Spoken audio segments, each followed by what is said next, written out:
Bismillahirrahmanirrahim. Assalamualaikum warahmatullahi wabarakatuh. Untuk kamu yang sedang lelah, untuk kamu yang sedang berjuang, tapi dunia seolah tak peduli. Untuk kamu yang sudah mencoba segalanya, tapi tetap merasa gagal. Video ini bukan hanya untuk kamu tonton, tapi untuk kamu rasakan. Untuk kamu jadikan tempat beristirahat sejenak dari dunia yang terus menuntutmu kuat. Kamu sudah menjaga, tapi tetap ditinggalkan. Sudah berdoa, tapi jawabannya adalah diam. Sudah berbuat baik, tapi yang datang justru luka. Dan kamu pun mulai bertanya dalam diam, "Ya Allah, apa salahku?" Tapi pernahkah kamu berpikir bahwa itu bukan hukuman, melainkan pelajaran paling sunyi yang hanya Allah dan hatimu yang tahu? Bahwa di balik semua yang tak bisa kamu kendalikan, Allah sedang memeluk jiwamu perlahan, sedang membentuk hatimu menjadi lebih lembut, sedang mengajarimu sebuah ilmu tinggi yang tidak semua orang mampu mencapainya, ikhlas. Ikhlas bukan diajarkan lewat buku. Ia lahir dari kehilangan, dari air mata yang tak terlihat orang, dari usaha yang tak dihargai, dari cinta yang tak dibalas. Dan dalam video ini, kita akan menyusuri satu persatu tanda bahwa semua yang tak bisa kamu kendalikan, semua yang menyakitkan namun terus kamu jalani, adalah cara Allah membentukmu menjadi hamba yang lebih kuat, lebih tenang, dan lebih dekat dengannya. Jika video ini nanti menyentuh hatimu, jika kamu merasa tidak sendiri setelah menontonnya, dan jika kamu ingin terus menapaki jalan sunyi ini bersama kami, silakan tekan tombol subscribe, like, dan bagikan video ini untuk orang-orang yang mungkin sedang dalam ujian yang sama, agar semakin banyak hati yang bisa kita rangkul dan semakin banyak jiwa yang tersadar bahwa mereka tidak sedang diuji untuk dihancurkan, tetapi sedang disiapkan untuk disembuhkan.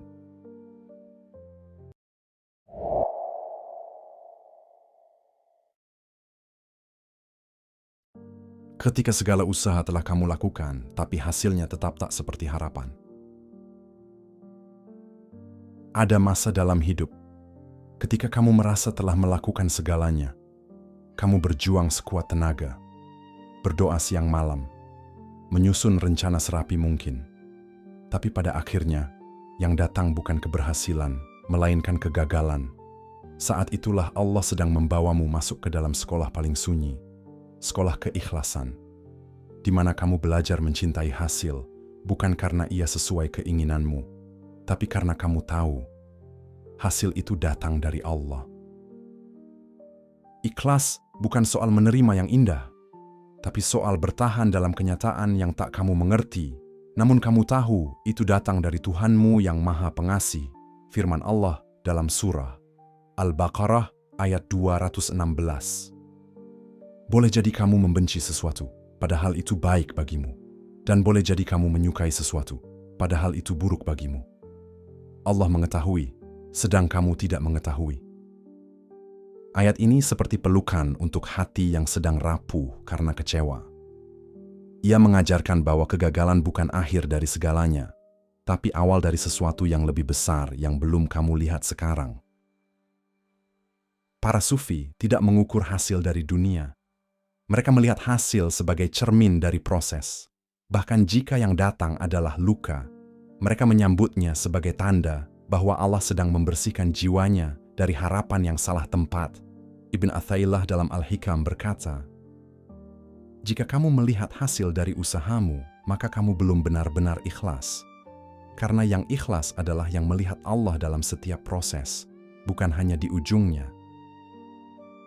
Jadi, saat kamu merasa gagal meski sudah maksimal, duduklah sejenak dan tanyakan pada hatimu, apakah kamu berjuang demi hasil dunia atau demi membuktikan cintamu kepada Allah? Karena ikhlas adalah ketika kamu tetap berkata, "Alhamdulillah." Bahkan saat tidak ada yang kamu menangkan, selain hatimu sendiri yang kembali lurus kepadanya.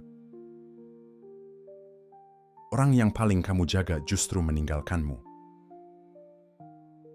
Ada rasa sakit yang sunyinya sangat dalam saat kamu ditinggalkan oleh seseorang yang selama ini kamu jaga dengan penuh cinta. Seseorang yang kamu doakan, kamu dampingi, kamu pertahankan, tapi akhirnya tetap memilih pergi.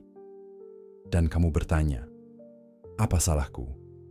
Kamu menyalahkan diri sendiri, tapi lama-lama kamu sadar.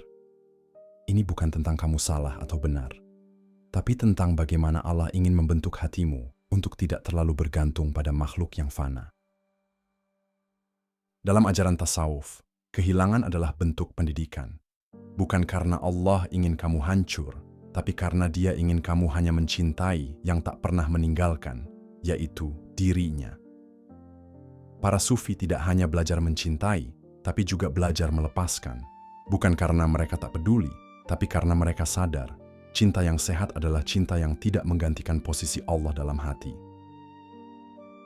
Syekh Abdul Qadir Al-Jilani berkata, jika sesuatu yang kau cintai diambil darimu, maka lihatlah apakah ia telah mengambil tempat yang seharusnya untuk Allah di hatimu. Sakit karena ditinggalkan bisa jadi adalah sapaan dari Allah. Sapaan lembut yang mengatakan, kembalilah kepadaku, cinta yang paling utuh hanya ada di sisiku. Allah berfirman dalam surah Al-Hadid ayat 23, agar kamu tidak bersedih hati terhadap apa yang luput dari kamu, dan tidak pula terlalu gembira terhadap apa yang diberikannya. Ikhlas adalah saat kamu melepaskan, bukan karena kamu tidak sayang, tapi karena kamu percaya bahwa segala yang dicintai di dunia hanyalah titipan, dan setiap titipan akan kembali pada pemiliknya, dengan atau tanpa izinmu. Ketika doamu seolah tak dijawab, padahal kamu terus berdoa. Kamu pernah berada di fase itu, berdoa bertahun-tahun, mengangkat tangan dengan harapan, meneteskan air mata di malam sunyi. Tapi tetap saja, doa itu belum terlihat tanda-tanda dikabulkan. Dan kamu pun bertanya dalam hati, ya Allah, apakah Engkau masih mendengarku? Sungguh, Allah Maha mendengar, tapi kadang Dia menunda, bukan karena Dia lupa, tapi karena Dia sedang mengajarkan. Apakah kamu berdoa karena ingin diberi, atau karena ingin dekat dengannya? Para sufi mengajarkan bahwa doa adalah cara hati mencium aroma surga. Bahkan jika belum dikabulkan, mereka tetap berdoa, karena doa itu sendiri adalah bentuk kebersamaan dengan Allah. Syekh Ibn Athailah berkata, jika Allah membukakan pintu munajat untukmu, maka jangan pedulikan apakah permintaanmu dikabulkan atau tidak. Karena jika Dia memberi izin untuk berdoa, itu tanda Dia ingin mendekatimu. Doa yang belum terkabul adalah pelatihan keikhlasan. Allah sedang menguji, apakah kamu hanya mencintai hasil dari doa, atau kamu mencintai momen berduaan dengannya? Firman Allah dalam surah Ghafir ayat 60. Berdoalah kepadaku, niscaya akan aku kabulkan. Dan terkadang, pengabulan doa bukan terletak pada hasilnya, tapi pada perubahan hatimu. Doa yang tak dikabulkan justru membentuk hatimu jadi lebih lembut, lebih dekat, lebih paham bahwa Allah lebih tahu apa yang terbaik. Ikhlas dalam berdoa artinya kamu terus memohon, tapi juga siap menerima apapun jawaban Allah. Karena kamu percaya, jawaban dari Allah bukan hanya ya, tapi juga nanti, atau bahkan aku punya yang lebih baik untukmu. Saat kamu selalu disalahpahami, padahal niatmu baik. Tidak ada yang lebih melelahkan daripada menjadi baik, tapi selalu disalahpahami. Kamu ingin menolong, tapi dianggap mencampuri. Kamu mencoba jujur, tapi dianggap menyakitkan. Kamu jaga hati orang lain, tapi malah kamu yang dituduh tidak punya hati. Dan kamu pun bertanya, kenapa aku selalu jadi sasaran salah paham? Dalam sunyi itu, Allah sedang mengajarimu satu hal, ikhlas dalam niat. Sebab sebaik apapun kamu, tak semua manusia akan mengerti hatimu. Firman Allah dalam surah Al-An'am ayat 52. Jangan kamu usir orang-orang yang menyeru Tuhan mereka di pagi dan petang hari, hanya karena kamu ingin mencari keridaan dunia. Ayat ini turun ketika Rasulullah SAW diuji dengan tekanan sosial. Bahkan Rasulullah pun pernah disalahpahami oleh kaumnya, oleh keluarganya, oleh orang-orang yang tak memahami misi sucinya. Jika Nabi pun diuji dengan salah paham, maka kamu tak sendiri. Allah sedang menumbuhkan lapisan keikhlasan dalam niatmu. Apakah kamu berbuat baik untuk dipuji, atau cukup karena Allah ridha? Kata Ibnu Qayyim, ketika kamu berbuat karena Allah, maka kamu tak akan lelah meski disalahpahami. Tapi ketika kamu berbuat karena ingin dinilai, maka sedikit luka saja akan menghancurkanmu. Para sufi diajari untuk berbuat baik dan melupakan kebaikannya. Karena keikhlasan bukan hanya saat memberi, tapi saat tidak meminta pengakuan atas pemberian itu. Jika kamu terus disalahpahami, tetaplah berbuat baik. Sebab kamu sedang dibentuk menjadi jiwa yang tak butuh pengakuan dunia, hanya pengakuan dari Tuhan yang Maha mengetahui isi hatimu. Allah sedang mengujimu. Apakah kamu masih tetap baik, bahkan ketika dunia tak memujimu? Ketika kamu berbuat baik, tapi balasannya justru luka. Ada luka yang tidak lahir dari permusuhan, tapi justru dari kebaikan yang kamu beri. Kamu membantu, tapi dikhianati. Kamu mengorbankan waktu dan perasaan, tapi dibalas dengan pengkhianatan. Kamu ikhlas memberi, tapi hanya dianggap bodoh. Saat itulah Allah sedang menyaring niatmu. Apakah kamu berbuat karena manusia, atau karena Dia yang tidak pernah mengecewakan? Kebaikan yang kamu beri tidak pernah sia-sia, meskipun balasannya bukan pujian, tapi air mata. Meskipun gantinya bukan cinta, tapi luka. Allah melihat, Allah tahu, dan Allah sedang memperindah hatimu. Firman Allah dalam surah Al-Insan ayat 9. Sesungguhnya kami memberi makan kepada kalian hanya karena mengharap wajah Allah. Kami tidak menginginkan balasan dari kalian dan tidak pula ucapan terima kasih. Ayat ini adalah suara orang-orang yang tulus, yang berbuat lalu melupakan, yang memberi lalu menghilang. Itulah cara Allah menanamkan ikhlas di hati manusia, bukan lewat penghargaan, tapi lewat kekecewaan. Syekh Ahmad Zarruq berkata, ikhlas adalah ketika kamu tetap memberi walau tak ada yang melihatmu, tetap mencinta walau tak ada yang membalasmu, dan tetap bertahan walau semua orang meninggalkanmu. Kebaikanmu yang dibalas luka adalah tanda bahwa Allah ingin menaikkan derajatmu. Setiap luka adalah penghapus dosa. Setiap air mata karena kebaikan adalah pahala yang disembunyikan. Dan para sufi memahami bahwa sakit yang datang setelah berbuat baik bukan halangan untuk tetap mencintai, tapi justru jalan menuju keikhlasan tertinggi. Ikhlas adalah ketika kamu tetap memilih berbuat baik, bukan karena orang pantas menerimanya, tapi karena hatimu sudah tidak sanggup menyimpan kebencian. Saat rencana hidupmu hancur total, padahal sudah kamu atur rapi. Kita semua pernah menyusun hidup dengan sangat rapi. Pendidikan dirancang, karier dikejar, pasangan diimpikan, bahkan masa depan dirancang seperti sebuah bangunan indah. Tapi kemudian, satu persatu mulai runtuh. Sakit, gagal, kehilangan, dan semua yang tak terduga menghancurkan semua perencanaan itu. Kamu merasa kecewa, bahkan mungkin hancur secara batin.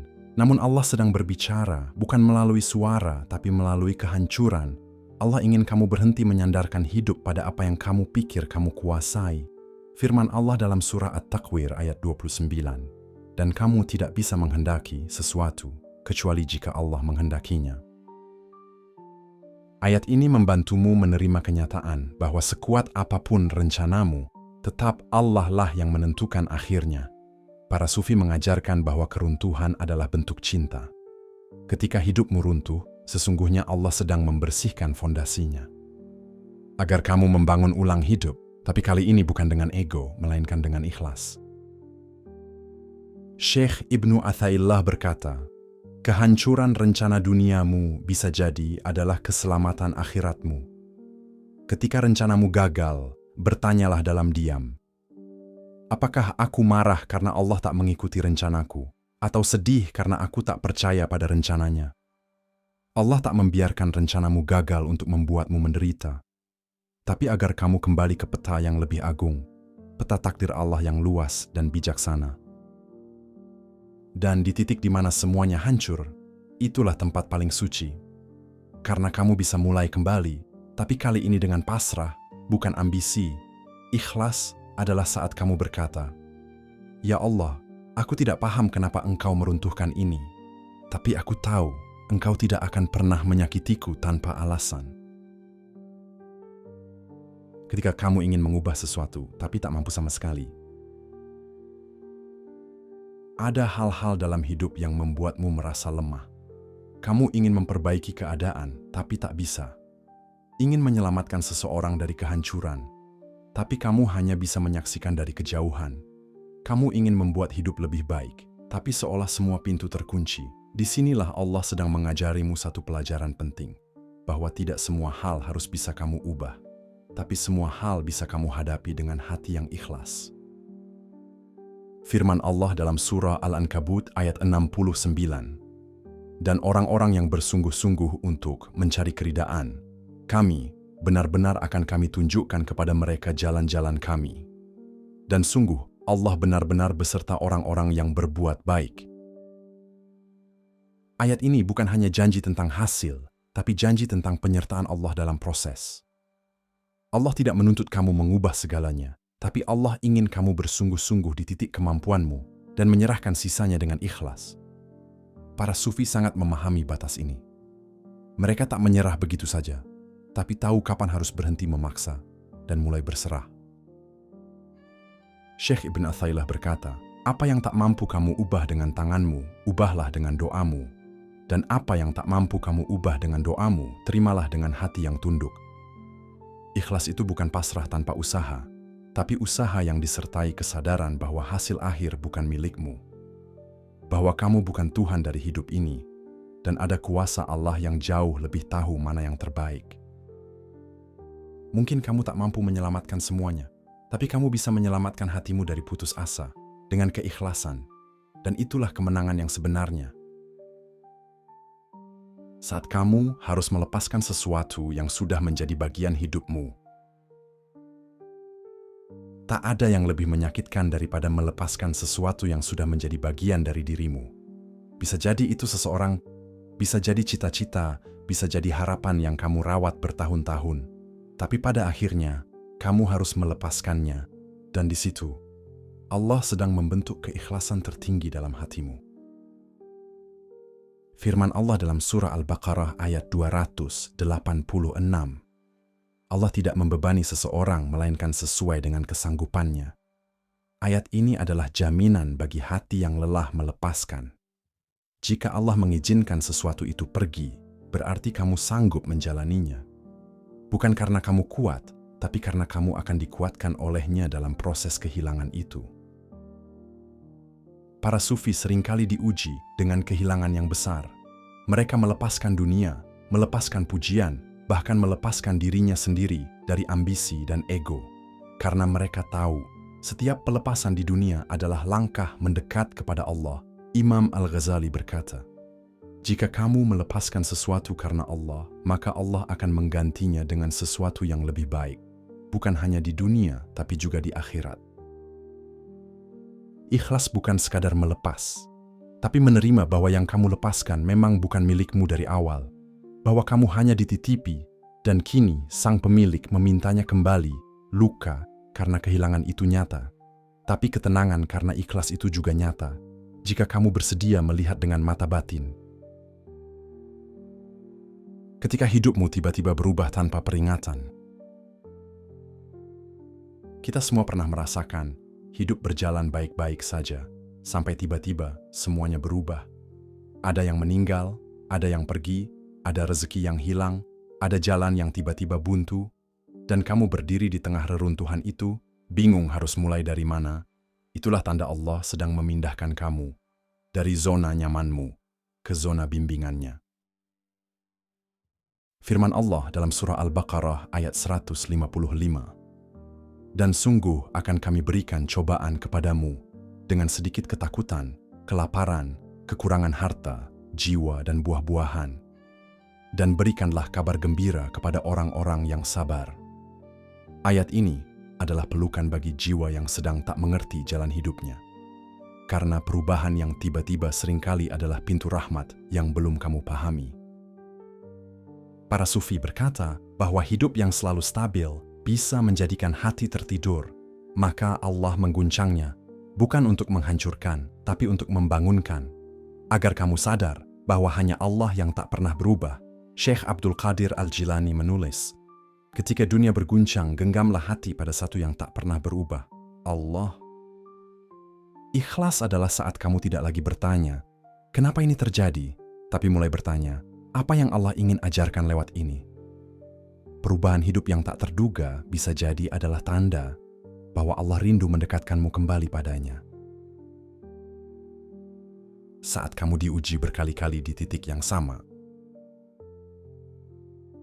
pernahkah kamu merasa, kenapa ujian hidupmu selalu berulang?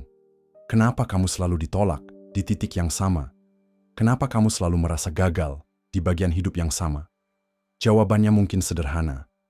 Karena kamu belum lulus dari pelajaran ikhlas di titik itu. Allah tahu kapan kamu siap untuk naik derajat.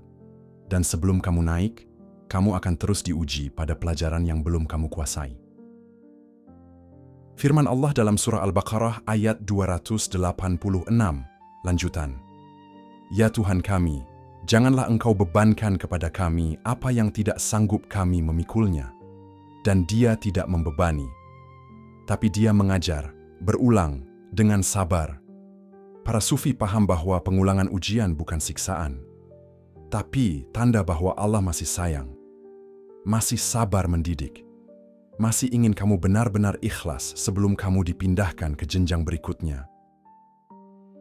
Syekh Ibnu Ajibah berkata, ujian yang sama adalah bentuk perhatian Allah, agar hati benar-benar bersih dari keluhan dan penuh dengan keridaan.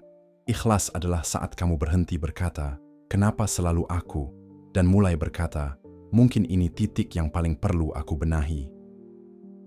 Ujian yang berulang bisa jadi adalah tanda kamu dekat dengan kelulusan, dan seperti murid yang hampir lulus, ujiannya makin berat. Tapi setelah itu, Allah akan memberimu sesuatu yang lebih indah daripada yang kamu minta. Setelah semua perjalanan panjang tadi, dari tanda pertama hingga tanda terakhir, dari luka hingga cahaya, kita belajar bahwa hidup bukan selalu soal bisa atau tidak bisa, tetapi soal ridha dan kepercayaan. Ridha bahwa tidak semua hal berjalan sesuai harapan, dan percaya bahwa Allah tidak akan pernah meninggalkanmu di tengah jalan. Jika kamu pernah menangis diam-diam, pernah kecewa tapi tetap mendoakan, pernah patah tapi tak pernah membenci, maka kamu sedang tumbuh. Kamu sedang diajari ikhlas oleh tangan Allah sendiri. Para sufi memahami bahwa hidup adalah madrasah jiwa. Dan pelajaran tertinggi bukan kecerdasan, bukan pencapaian, tapi kemampuan hati untuk berkata, Ya Allah, aku terima segalanya, karena aku tahu Engkaulah yang paling tahu. Jika kamu merasa video ini menyentuh bagian terdalam dalam dirimu, jangan segan untuk menuliskan pengalamanmu di kolom komentar. Kita di sini bukan untuk saling menilai, tapi untuk saling mendengarkan, saling menenangkan, dan saling mengingatkan bahwa kita tidak sendiri di jalan ini. Jangan lupa klik subscribe dan aktifkan loncengnya, agar kamu tidak tertinggal ketika kami kembali hadir dengan pelukan-pelukan batin selanjutnya. Semoga Allah menguatkan hatimu. Semoga kamu menjadi pribadi yang tenang di tengah kekacauan. Dan semoga ikhlas yang kamu perjuangkan menjadi jalan pulang yang paling indah menujunya. Wassalamualaikum warahmatullahi wabarakatuh.